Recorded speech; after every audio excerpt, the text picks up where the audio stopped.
दोस्तों नमस्कार, स्वागत है आपका यूट्यूब चैनल एबी टेक में। आज है 12 जुलाई और जान लेते हैं आज की महत्वपूर्ण खबरें जो आज के प्रमुख समाचार पत्रों पर छाई हुई हैं और आप लोगों के लिए बहुत ही इम्पोर्टेंट है। सबसे पहले देखिए अपडेट आई एसएससी सीजीएल परीक्षा को लेकर के। एसएससी सीजीएल 2023 परीक्षा 14 जुलाई से शुरू होगी। तो एसएससी कंबाइंड ग्रेजुएट लेवल 2023 परीक्षा 14 जुलाई से शुरू होगी। मंगलवार को कर्मचारी चयन आयोग ने परीक्षा की समय सारणी जारी कर दी है। उत्तर प्रदेश और बिहार के 6,61,156 अभ्यर्थियों ने परीक्षा के लिए पंजीकरण करवाया है। वहीं पूरे देश में एसएससी सीजीएल के कुल 24,80,000 अभ्यर्थी पंजीकृत हैं। मध्य क्षेत्र की ओर से परीक्षा का आयोजन 14 से 27 जुलाई तक होगा। इसके लिए 55 केंद्र यूपी और बिहार में बनाए गए हैं। परीक्षा 14 से लेकर के 27 जुलाई को प्रतिदिन 4 पालियों में करवाई जाएगी। तो जो भी अभ्यर्थी एसएससी सीजीएल वाले देख लिए अपना कार्यक्रम और अपना एडमिट कार्ड वगैरह डाउनलोड करके निर्धारित समय पर पहुँचें। यहाँ पर देखिए अपडेट है एमबीबीएस में एडमिशन को लेकर के। 4700 सरकारी व 2800 निजी क्षेत्र की सीटों पर होगा एमबीबीएस में दाखिला। इस बार प्रदेश में सरकारी क्षेत्र की 4700 और निजी क्षेत्र की 2800 सीटों पर एमबीबीएस में दाखिला दिया जाएगा। निजी क्षेत्र के कॉलेजों की संख्या 30 से बढ़कर के 31 हो गई है। काउंसलिंग की सभी प्रक्रिया ऑनलाइन होने से इस बार छात्रों को प्रमाण पत्रों के सत्यापन के लिए सेंटरों का चक्कर नहीं लगाना पड़ेगा। नीट यूजी का परीक्षा परिणाम 13 जून को जारी कर दिया गया है। अब काउंसलिंग के जरिए कॉलेज अलॉटमेंट किए जाएंगे। मेडिकल काउंसिल कमेटी की ओर से इसी सप्ताह काउंसलिंग की तिथि घोषित होने वाली है। इसे लेकर के चिकित्सा शिक्षा एवं प्रशिक्षण महानिदेशालय ने तैयारी शुरू कर दी है। इस बार सरकारी क्षेत्र में कोई सीट नहीं बढ़ी है। केजीएमयू सहित राजकीय एवं स्वशासी कॉलेजों को मिलाकर के 4700 सीटों पर दाखिला होगा। यहाँ पर अपडेट है डीएलएड में एडमिशन को लेकर के। यूपी डीएलएड 2023 में एडमिशन लेने के लिए जो डेट है वो एक बार फिर से बढ़ा दी गई है। सूबे के डीएलएड कॉलेजों में प्रशिक्षण सत्र 2023 में दाखिले के लिए ऑनलाइन पंजीकरण की डेट जो है 27 जुलाई तक बढ़ा दी गई है। शासन की मंजूरी मिलने के बाद परीक्षा नियंत्रण प्राधिकारी कार्यालय ने बढ़ी तिथियों का मंगलवार को ऐलान कर दिया है। परीक्षा नियंत्रण प्राधिकारी की तरफ से बढ़ाई गई तिथियों के मुताबिक डीएलएड में दाखिले के लिए जो आवेदन है शुल्क है वो 28 जुलाई तक जमा कर सकते हैं। प्रिंट 30 जुलाई तक आई थिंक ले सकते हैं और आवेदन 27 जुलाई तक कर सकते हैं। आवेदन प्रारंभ हो चुके हैं, आप लोग एडमिशन करवा सकते हैं। बात कर लेते हैं लोक सेवा आयोग के बारे में। तो लोक सेवा आयोग की तरफ से पीसीएस 2022 प्रारंभिक परीक्षा के कट ऑफ अंक एवं प्राप्तांक कल जारी कर दिए हैं, लेकिन ये देर रात तक वेबसाइट पर अपलोड नहीं हो पाए। इसी के बारे में जानकारी दी कि लोक सेवा आयोग ने मंगलवार शाम पीसीएस 2022 की प्रारंभिक परीक्षा के कट ऑफ अंक एवं अभ्यर्थियों के प्राप्तांक जारी तो कर दिए, लेकिन तकनीकी गड़बड़ी के कारण अभ्यर्थी देर रात तक कट ऑफ अंक प्राप्तांक डाउनलोड नहीं कर पा रहे थे। यूपीपीएससी की ओर से पीसीएस 2022 की प्रारंभिक परीक्षा के लिए कट ऑफ अंक एवं अभ्यर्थियों के प्राप्तांक के साथ ये सूचना भी जारी की गई कि 11 से 17 जुलाई तक आयोग की वेबसाइट पर ये चीज़ें अवेलेबल रहेंगी। अभ्यर्थियों ने जब वेबसाइट पर कट ऑफ अंक और प्राप्तांक डाउनलोड करने चाहे तो सफलता नहीं मिली। अभ्यर्थी देर रात तक कट ऑफ अंक और अपने प्राप्तांक देखने के लिए परेशान रहे। आयोग के सचिव देवी प्रसाद पाल की ओर से जारी सूचना में कहा गया था कि अभ्यर्थी वेबसाइट को क्लिक करके प्रदर्शित फॉर्मेट पर वांछित सूचनाओं की प्रविष्टि करने के बाद अपने प्राप्तांक प्राप्त कर सकते हैं, लेकिन वांछित सूचनाएं भरने के बाद भी कट ऑफ अंक एवं प्राप्तांक डाउनलोड नहीं किए जा सके। तो अगर कल ये अपलोड नहीं हो पाए संभवतः आज ये अपलोड हो जाएंगे। इसके बाद आप लोग अपना चेकआउट कर सकते हैं। यहाँ पर देखिए शिक्षा आयोग और भर्तियों को लेकर के एक बड़ी अपडेट आई है। लिखा है कि शिक्षा आयोग का पता नहीं, जहाँ की तहाँ अटकी भर्तियाँ।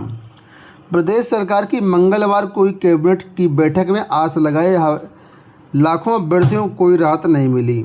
नए शिक्षा सेवा चयन आयोग के गठन का प्रस्ताव पारित न होने पर अभ्यर्थियों के सामने सबसे बड़ा सवाल यह है कि साल भर से लंबित भर्तियों का क्या होगा।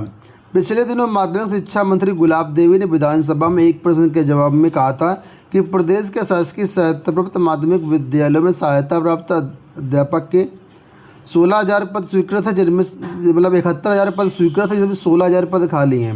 वहीं प्रवक्ता के 22,000 पद स्वीकृत है, जिसमें से करीब 2500 पद खाली हैं। इसी तरह टीजीटी पीजीटी कुल 19,272 पद खाली हैं इस समय। ये लिखित रूप से आश्वासन दिया गया था माध्यमिक शिक्षा मंत्री जी के द्वारा विधानसभा में। इनमें 4,163 पदों का जो विज्ञापन है पिछले साल अगस्त 2022 में जारी होकर के आवेदन प्रक्रिया पूरी हो चुकी है, लेकिन भर्ती की तारीख अभी तक घोषित नहीं की गई है। माध्यमिक शिक्षा चयन बोर्ड में सभी 10 सदस्यों के पद खाली हैं और अध्यक्ष का कार्यकाल भी अप्रैल में पूरा हो चुका है। भर्ती की प्रक्रिया आगे बढ़े, इसके लिए नए शिक्षा सेवा चयन आयोग के गठन का इंतजार है। अभ्यर्थी ये भी मांग कर रहे हैं कि विज्ञापित किए गए 4,163 पदों के अतिरिक्त टीजीटी पीजीटी के रिक्त करीब 15,109 पदों को 20 भर्ती में जोड़ा जाए और उसके बाद जोड़ करके परीक्षा करवाई जाए। वहीं पर असिस्टेंट प्रोफेसर भर्ती के 1,017 पदों पर भी अगस्त 2022 में आवेदन की प्रक्रिया पूरी हो चुकी है और इस भर्ती के लिए भी परीक्षा तिथि अब तक घोषित नहीं की गई है। भर्ती कराने वाले उत्तर प्रदेश उच्चतर शिक्षा सेवा आयोग में सदस्यों में 6 में से 4 पद खाली हैं और अध्यक्ष का कार्यकाल फरवरी में पूरा हो चुका है। इस भर्ती प्रक्रिया को भी आगे बढ़ाने के लिए नए शिक्षा सेवा चयन आयोग के गठन का इंतजार किया जा रहा है। अभ्यर्थियों को उम्मीद थी कि कैबिनेट की बैठक में इस मसले पर कोई निर्णय जरूर लिया जाएगा, लेकिन उन्हें इसके लिए भी लंबा इंतजार करना पड़ सकता है। तो फिलहाल कल नए आयोग के गठन पर कोई भी मुहर नहीं लग पाई, भर्तियां जहां की तहां अटकी हैं।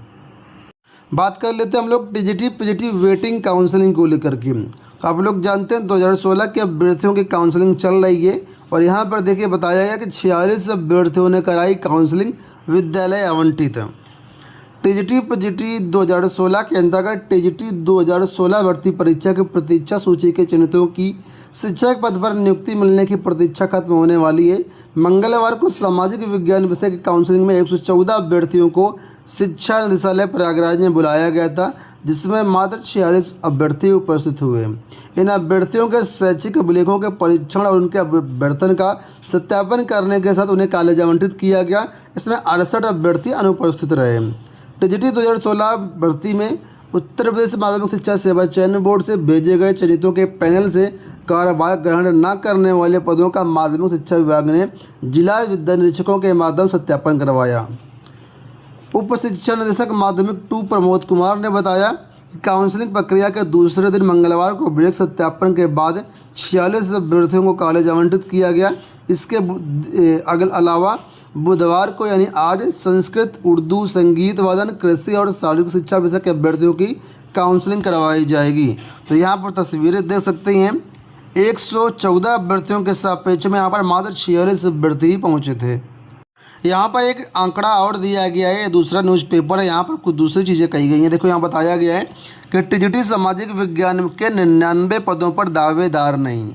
यहाँ पर बताया गया है कि सामाजिक विज्ञान में 145 पदों में से 145 पदों में 99 पद खाली रह जाएंगे और 145 पदों के लिए अभ्यर्थियों को बुलाया गया। तो इसे बताया गया था मतलब 145 पद रिक्त हैं, 114 अभ्यर्थियों को बुलाया गया था और 46 अभ्यर्थी यहाँ पर उपस्थित हुए थे। हालांकि यहाँ नीचे डेटा सेम, लेकिन एक इंटरेस्टिंग बात यहाँ पर दी गई है, बहुत सारे अभ्यर्थी कह रहे थे कि जो सीटें बचेंगी तो दोबारा वेटिंग लिस्ट जारी करके यहाँ पर जो है नए अभ्यर्थियों को मौका मिलेगा। लेकिन अगर यहाँ पर एक पॉइंट को गौर करें तो देखिए यहाँ बताया गया है कि रामचेत ने बताया कि काउंसलिंग के बावजूद जो पद रिक्त रह जाएंगे उन्हें अगली भर्ती में जोड़ने के लिए संशोधित की जाएगी। यानी यहाँ पर इन्होंने कहा है कि अगर खाली पद जाते हैं तो उनको नई भर्ती के माध्यम से भरा जाएगा, अगली भर्ती उनको जोड़ दिया जाएगा। यहाँ देखो अपडेट है कि बेरोजगारों की लाखों की कासन मनी डकार गए डीएलएड कॉलेज।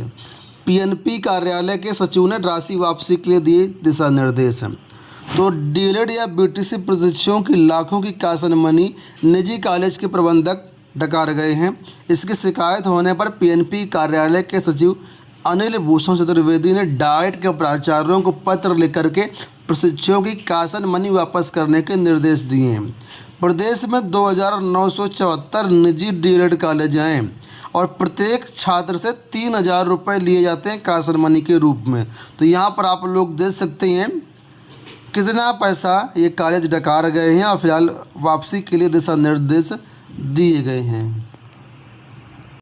जो कुछ भी अपडेट मिलेगी इसको लेकर के चैनल के माध्यम से हम आपको अपडेट कर देंगे। फिलहाल इस वीडियो में इतना ही। अगर आप ये सभी न्यूज़ डाउनलोड करना चाहें तो हमारे टेलीग्राम पर अवेलेबल है। टेलीग्राम का लिंक वीडियो के डिस्क्रिप्शन बॉक्स में है, वहाँ से जाकर के ज्वाइन करके डाउनलोड कर सकते हैं। इस वीडियो में इतना ही। धन्यवाद।